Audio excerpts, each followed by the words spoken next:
Verified incident logs. Authentic footage. Pure accountability. Welcome to Bodycam Incident Reports. Sir, last warning. Hand over your ID or this gets a lot worse. I'm standing on a public sidewalk. I haven't broken any law, and you know it. You don't get to tell me how this works. No, officer. The Constitution does. Before we go any further into this intense confrontation, I need you to pause for a second. Have you ever seen an authority figure completely lose their cool just because someone knew their rights? It's a terrifying thing to watch, isn't it?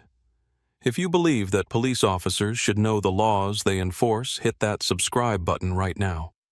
And drop a comment below. Tell me, if you were in Marcus's shoes, would you have handed over your ID or would you have stood your ground? This story is about to take a turn that Officer Braden never saw coming. The diner door opened and a few patrons stepped out, drawn by the commotion.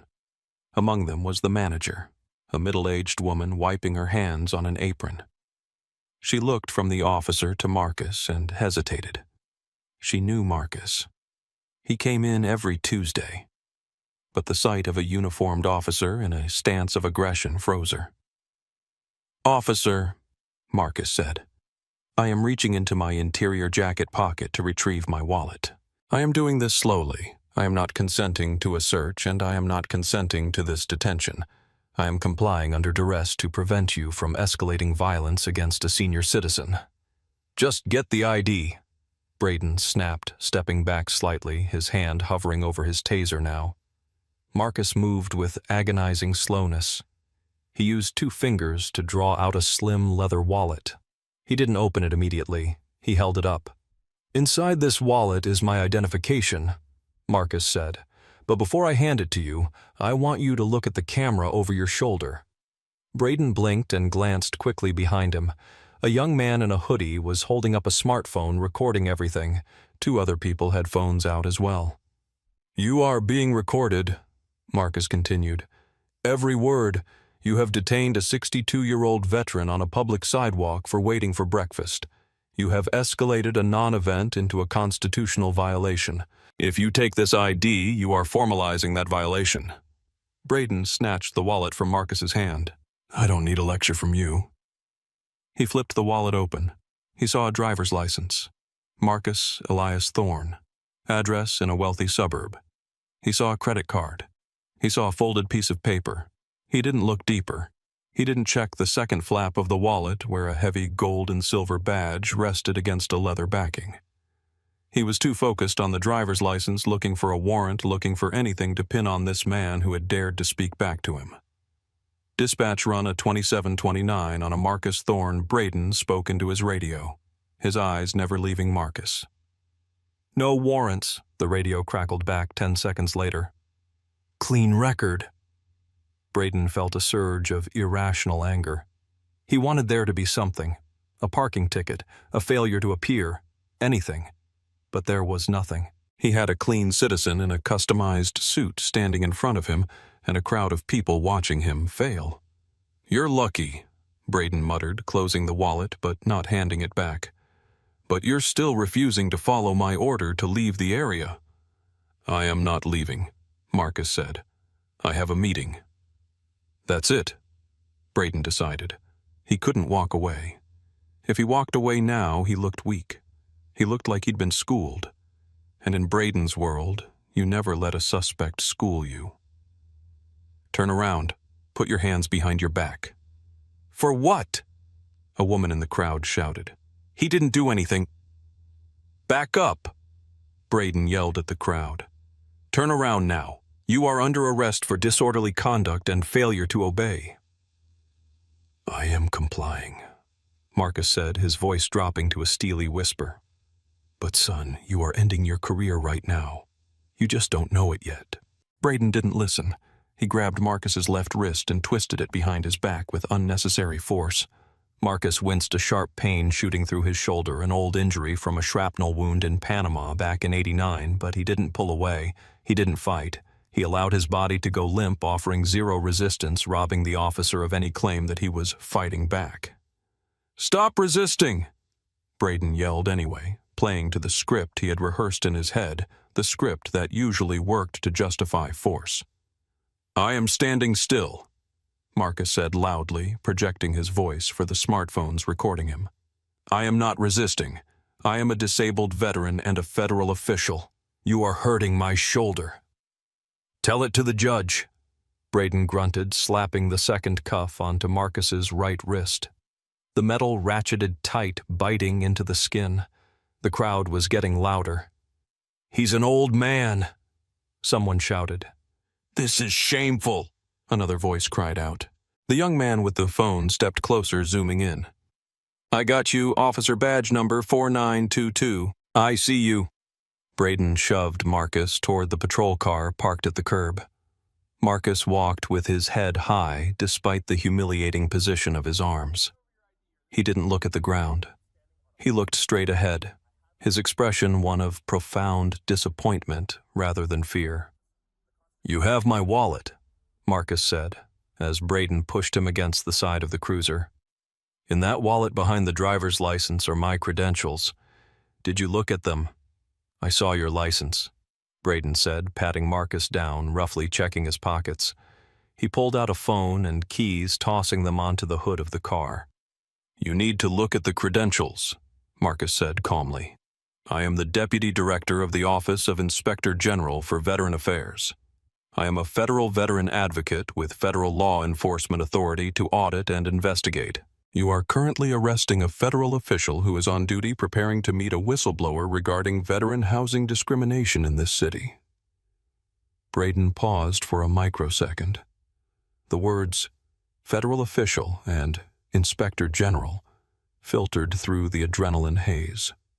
But his brain rejected them. This guy, a federal director? No way.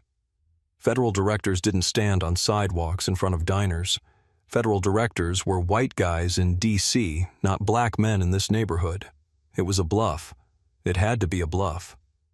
Yeah, and I'm the King of England, Braden scoffed. He opened the back door of the cruiser. Get in. I am requesting a supervisor be present on the scene immediately, Marcus stated as he was maneuvered into the cramped plastic seat. You'll see a supervisor at the station. Braden slammed the door shut. The sound of the door closing was final, a heavy thud that separated Marcus from the world of the free. Through the window, he saw the blurry faces of the citizens he had spent his life serving, first in uniform, then in suits. They looked horrified. The young man with the camera gave Marcus a thumbs up, mouthing, I got it. Marcus nodded once. That video was the nail in the coffin. Braden walked around to the driver's side, picked up Marcus's keys and phone, and threw them onto the passenger seat. He sat down behind the wheel, his chest heaving slightly. He felt a mixture of triumph and anxiety. He had won the physical confrontation. He had asserted control. But the way the crowd had looked at him, and the way this man sat in the back, silent and regal, it gnawed at him. He looked in the rearview mirror. Marcus was staring right at him, not with anger, with pity. You have made a catastrophic mistake, Officer Braden, Marcus said from the back seat. Braden turned the key in the ignition, revving the engine louder than necessary to drown out the voice. Sit back and be quiet. The drive to the precinct took 15 minutes. It was a silence so heavy it felt like it had physical weight. The cruiser smelled of industrial disinfectant and stale coffee, the scent of 1,000 bad nights and unhappy endings. Marcus leaned back against the hard plastic seat, adjusting his shoulders to alleviate the strain on his rotator cuff. He closed his eyes for a moment, letting the rhythm of the road vibrate through him. His mind drifted back 30 years. He remembered the heat of the desert, the weight of a ruck on his back, the absolute clarity of mission he had felt as a young captain leading men into uncertain danger. He had served his country with honor. He had bled for the Constitution. He had retired a full bird colonel. And now here he was, handcuffed like a common criminal by a boy who hadn't even been born when Marcus was clearing bunkers in the Middle East. It wasn't just the personal indignity that stung. It was the systemic failure it represented. This was exactly why he did what he did now. As a federal advocate, he traveled the country investigating how veterans were treated, how they were housed, how they were medically cared for, and yes, how they were policed. He was in town to meet a local rep about police harassment of homeless vets, and ironically, he had become the evidence he was looking for. In the front seat, the silence was starting to suffocate Officer Braden. The adrenaline was fading, leaving behind a cold, prickly feeling in his gut. He glanced at the wallet sitting on the passenger seat. The leather was expensive. Italian, maybe. He thought about what the man had said. Office of Inspector General. What if he's telling the truth? Braden shook his head. No. People lie to the police all the time. They claim they know the mayor, the chief, the president. It's always a lie. He was just a guy in a suit with an attitude problem. That's all. "You comfortable back there?" Braden asked, trying to sound tough, but his voice lacked the bite it had earlier. "I have been in far worse places than this, officer," Marcus replied calmly. "But I wonder if you are comfortable with what happens when we arrive. Do you have a mortgage? Do you have children? Don't you threaten me." Braden snapped his eyes, darting to the mirror. "It's not a threat," Marcus said. "It's a query regarding your financial stability. Because when the civil suit is filed and when the qualified immunity is stripped because you violated clearly established law, the burden often falls heavy on the individual. I hope you have savings." Braden didn't answer. He gripped the steering wheel tighter, his knuckles turning white. He turned on the radio, blasting the dispatch chatter to drown out the quiet voice of reason in the back seat. But he couldn't drown out the sinking feeling in his stomach. He drove a little faster, just wanting to get this over with, to hand this guy off to booking and wash his hands of it. He wanted to be back in his comfort zone where he was the law and everyone else was just a subject. But as the precinct came into view, a squat brick building surrounded by wire fencing, Braden felt a tremor in his hands. He was bringing a storm into his own house, and he was just starting to realize he didn't have an umbrella. The Sallyport door rattled open, and Braden drove the cruiser into the secure garage. He pulled Marcus out of the back seat. Marcus stepped out stiff, but upright. He didn't complain about the cuffs. He didn't ask for water. He just walked where he was pointed. They entered the processing area, a brightly lit room smelling of bleach and despair.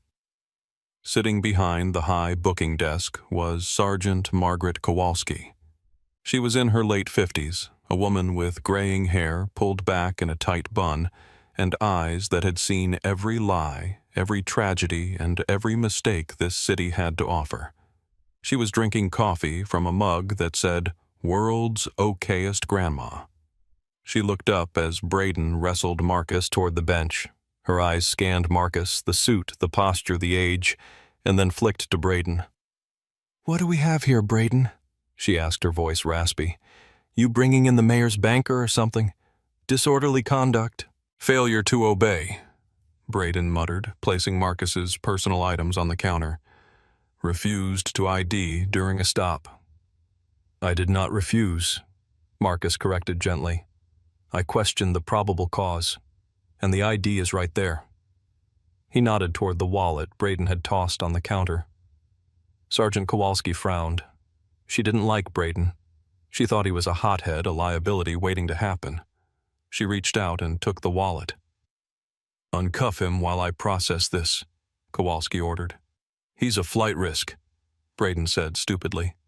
Kowalski gave him a look that could peel paint. "He's a senior citizen in a three-piece suit, Braden. Take the damn cuffs off." Braden sighed and unlocked the handcuffs. Marcus rubbed his wrists where red welts had already formed. "Thank you, Sergeant." Kowalski opened the wallet. She saw the driver's license. Then she flipped the leather flap that Braden had ignored. Her breath hitched. She stared at the badge. It was heavy, complex, and unmistakable to anyone who knew government credentials. The gold shield of the Department of Veterans Affairs flanked by the silver eagle of the Inspector General. Beneath it was a smart card with a holographic chip identifying Marcus Elias Thorne as a federal agent with top-secret clearance. Kowalski's face went pale. She looked at the card, then up at Marcus, then at Braden.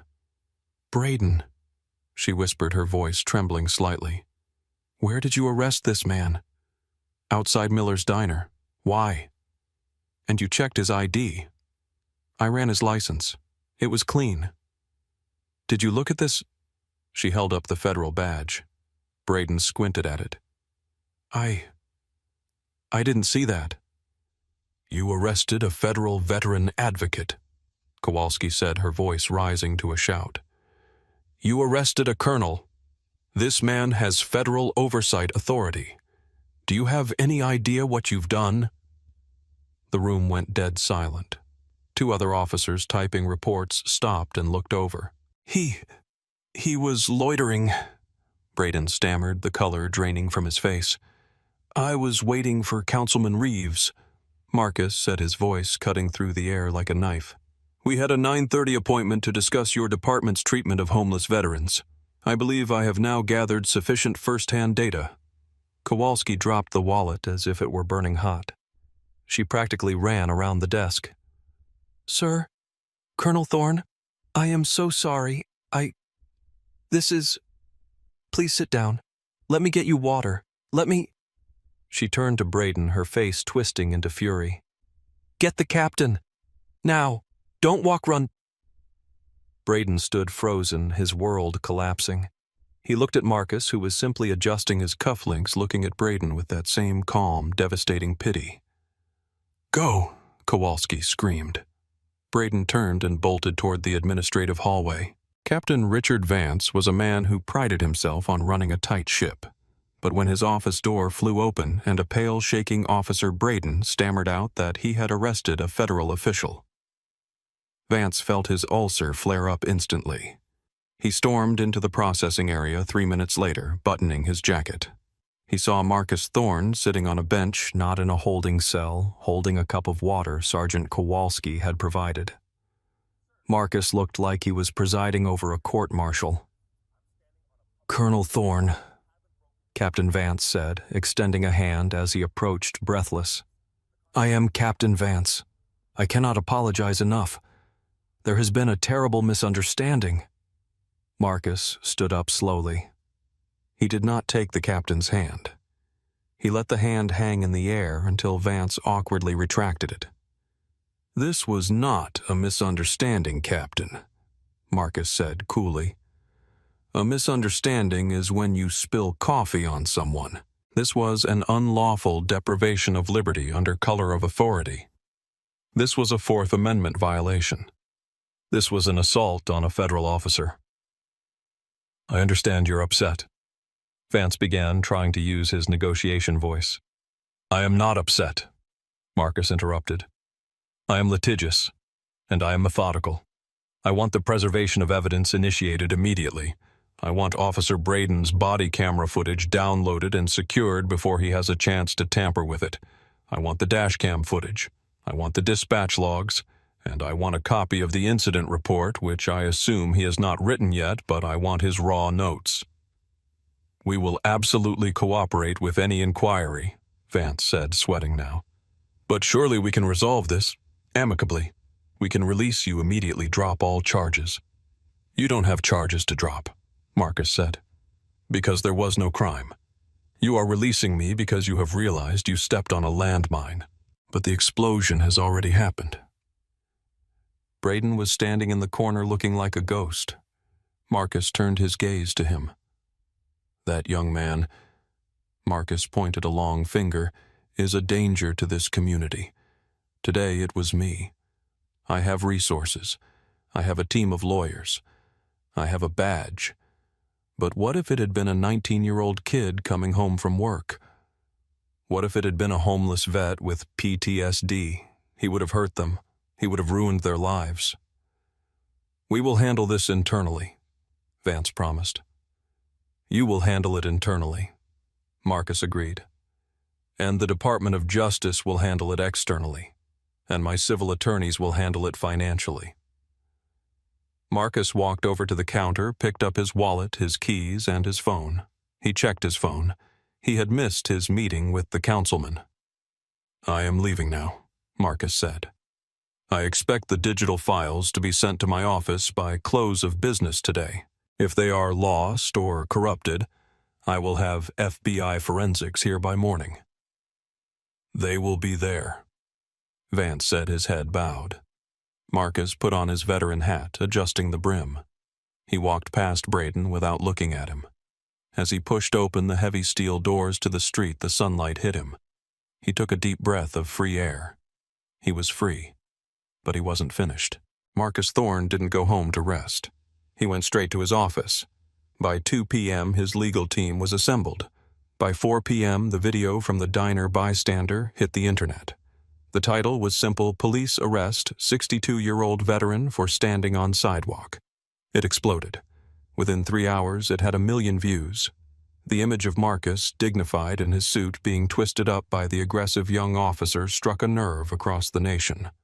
Then came the second wave of information, the reveal of who Marcus was. The man in cuffs is a federal veteran advocate. The man in cuffs is a retired colonel. The comments section was a bonfire of rage. He served his country, and this is how they treat him. That officer needs to be in prison. Respect to the colonel for staying calm. I would have lost it. 2 days later, the lawsuit was filed in federal district court. Thorne versus the city et al. It was a masterpiece of legal drafting. It didn't just allege unlawful arrest. It alleged a pattern and practice of racial profiling and harassment of veterans. The internal investigation into Officer Braden was swift and brutal, fueled by the public scrutiny. Investigators pulled his history. They found what Marcus had suspected. Braden had a habit of stopping suspicious older black men. He had a habit of escalating verbal disputes. He had 6 complaints for excessive force in 3 years, all dismissed by a lenient review board. But this time there was no rug to sweep it under. The video was on every news channel. The councilman whom Marcus was supposed to meet gave a press conference standing beside Marcus, demanding accountability. The police union tried to defend Braden, releasing a statement about failure to comply and stressful situations. It backfired spectacularly. The public saw the video. They saw a man standing still, hands open, being attacked. The defense only made the department look more out of touch. Marcus gave one interview to a national news anchor. He sat in his study surrounded by his military medals and photos of his platoon. "It's not about me," Marcus told the camera, his voice grave. "I went home that night. I slept in my bed. But there are men and women who serve this country who are sleeping on the streets, and when they are treated like criminals for existing, they don't have a badge to flash. I am fighting this case for them. I am fighting so that Officer Braden is the last officer who thinks he can trample on the Constitution because he dislikes the color of a citizen's skin." 6 months later, the gavel came down, metaphorically speaking. The city settled. They had no choice. The evidence was overwhelming, and the depositions were disastrous for the department. The settlement was $1.2 million. Officer Kyle Braden was terminated for cause. His law enforcement certification was revoked, meaning he could never be a police officer in the state again. The last Marcus heard, Braden was working in a warehouse in another county, telling anyone who would listen that he got a raw deal. But the money didn't go to Marcus's retirement fund. In a press conference held on the steps of the courthouse, Marcus announced the creation of the Thorne Legal Defense Fund for veterans. Every cent of the $1.2 million would go toward providing legal representation for veterans wrongfully accused or harassed by police.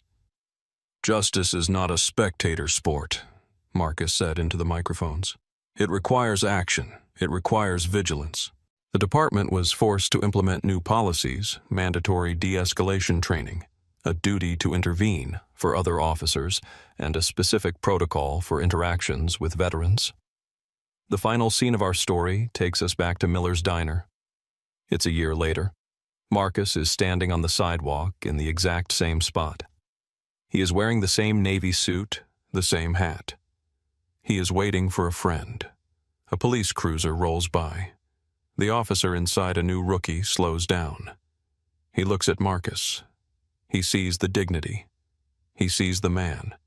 He nods respectfully and drives on. Marcus watches the car disappear down the street. The wind blows gently, rustling the leaves of the street trees. He takes a deep breath. It's a good day. But as he stands there, a shadow passes over his eyes. He knows that if he had been wearing a hoodie instead of a suit, or if he had been a janitor instead of a colonel, that day might have ended very differently. He won, but the war isn't over. It's never really over. And that leaves us with a heavy question to consider tonight. Marcus Thorne had the rank, the resources, and the knowledge to fight back. But what about the people who don't?